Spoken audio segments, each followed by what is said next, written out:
Halo guys, kembali lagi di channel Brilliant Legacy. Ya, sekarang sudah masuk bulan Juli ya, dan harusnya sudah ada beberapa yang melaporkan laporan keuangan di kuartal 2 2025. Nah, buat kalian yang mungkin ngecek ngecek saham itu 3 bulan sekali. Nah, kalian juga bisa pastikan menjadi yang paling update ya untuk informasi-informasi laporan keuangan diantaranya dari saham-saham yang kalian pegang gitu.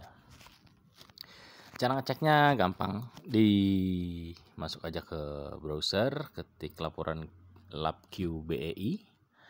Nah, nanti paling atas ada di sini.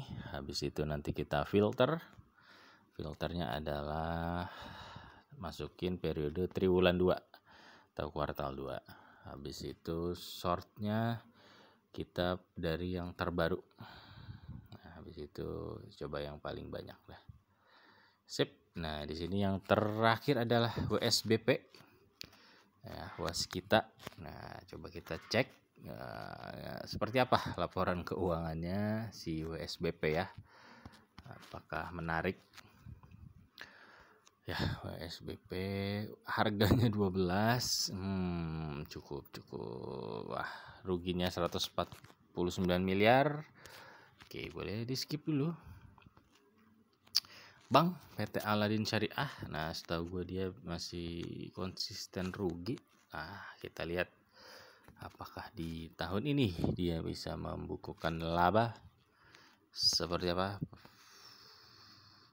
Mantap. Nah, biasanya dia konsisten rugi nih ya, semenjak 2021. Nah, alhamdulillah di 2025 nih ada perbaikan.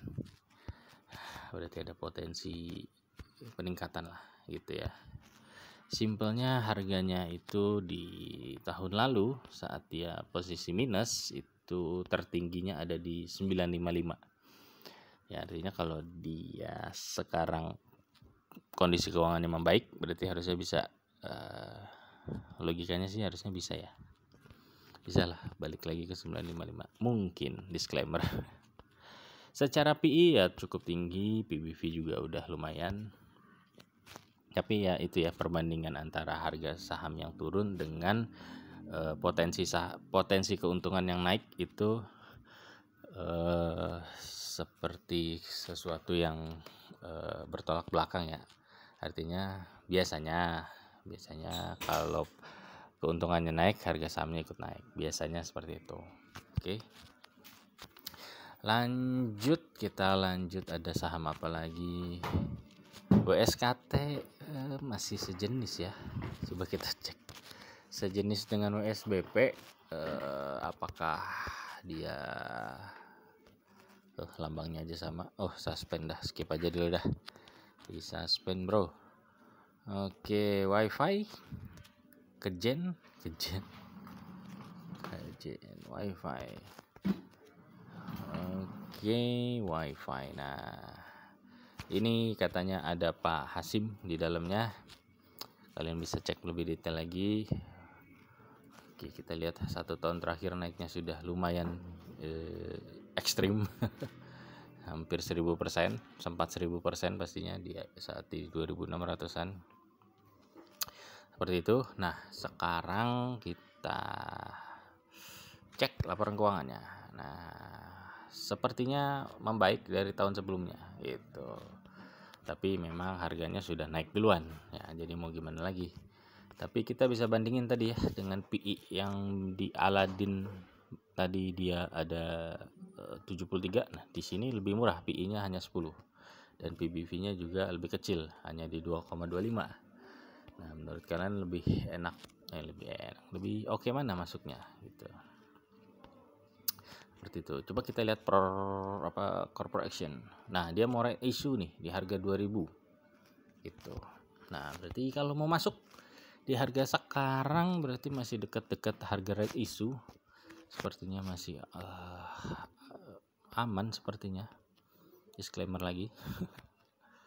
menurut gua masih oke. Jadi kalau mau masuk sebenarnya kumdatnya udah tanggal 1 Juli, udah telat kita kalau mau dapat right isunya ya. Tapi kalau mau beli di harga sekarang kemungkinan pun saat nanti right issue di harga udah berarti ya udah di ini belum sih, apa saat trending end ya.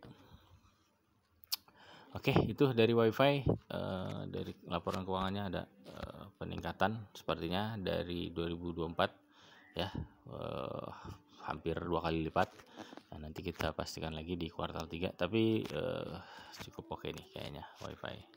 Boleh masukin watchlist dulu. Next, KJEN EAST. Nah, KJEN ini setahu gua emiten apa dia ya, logistik surat ya kalau nggak salah. Dia itu paket jasa. Nah, dia itu kayak paket paket pengiriman dokumen lah. Nah, dan mengutamakan menggunakan sepeda gitu pengirimannya. Menarik. Tapi dari sisi laporan keuangan juga cukup menarik ya. Ada kemungkinan dia bisa kembali ke performa 2018 saat cuannya 300-an juta. Nah, apakah dia akan konsisten di kuartal-kuartal berikutnya nih? Gitu. Cuma ya dari sini kita lihat sepintas akan ada perbaikan ya dari tahun 2024. Itu, tapi kalau ngelihat kuartal per kuartal sepertinya ada penurunan ya. Kuartal 1 itu penurunan, di kuartal 2 juga penurunan dari tahun sebelumnya. Nah, yang perlu dipertimbangkan kuartal 3 seperti apa? Apakah di kuartal 3 dia bisa membalikkan posisi menjadi cuan itu atau enggak. Nah, jadi kalau ke Gen sebenarnya dari PI udah tinggi, cuman dari PBV masih di bawah 1. Nah, cuma kalau mau masuk mungkin pertimbangannya tunggu aja kuartal 3 laporan keuangannya gitu. Karena ngelihat 2 kuartal ini kok turun dari performa di kuartal yang sama di tahun sebelumnya gitu. Nah, apakah di kuartal 3 akan mengulangi hal yang sama juga? Nah, berarti minusnya akan lebih dalam gitu. Nah, tapi kalau dia ternyata bisa membalikan keuntungan, nah berarti beda lagi tuh ceritanya mungkin.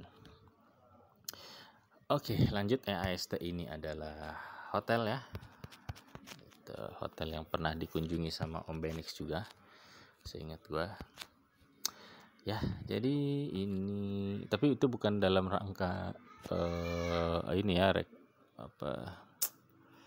kunjungan kayak di IPCC atau NJT ya. Cuma itu dia nginep aja itu di sana, seingat gua. Jadi ini dia posisi masih cuan, tapi dia tidak lebih baik ya dari tahun sebelumnya, tapi masih di angka yang mirip-mirip lah, tidak terlalu jauh ya. Dari PI 16, dari PBV-nya masih naik. Oke, menurut gua bisa ditunggu lagi di kuartal 3 seperti apa gitu ya, untuk memastikan lagi. Oke, apakah ada yang lebih menarik? Tadi menarik, WiFi menarik ya. Kita watchlist nanti, watchlist AIMS. Nah, gue baru denger. Kalau ada arta-artanya biasanya kemungkinan punya siapa ya? Lupa gue namanya. Yang punya Arta, Bang Arta Graha tuh siapa? Biasanya ada. Coba kita lihat dah. Arta Mahya Investama, apakah kemarin tuh yang dipanggil Pak Prabowo, siapa sih namanya, lupa gua.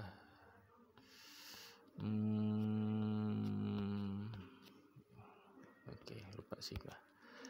Nah, itu kepemilikan masyarakat. Oke, kita skip dulu, kita lihat aja langsung di key statistik. Oke, ternyata masih membukukan kerugian ya. Ya, PI-nya minus. PBV-nya juga minus. Oke, skip aja dulu kalau gitu. Oke, ini sepertinya terakhir, jadi nggak ada lagi ya. Berarti dari yang sudah Melaporkan per hari ini yang menarik itu si WiFi ya. Nah, cuman memang kalau dilihat harga 1 tahun tuh dia udah naik tinggi gitu ya, cuman ya nanti dipikirkan lagi tuh, dipertimbangkan lagi gitu ya. Oke, dari gua mungkin cukup untuk hari ini, semoga bermanfaat. Thank you.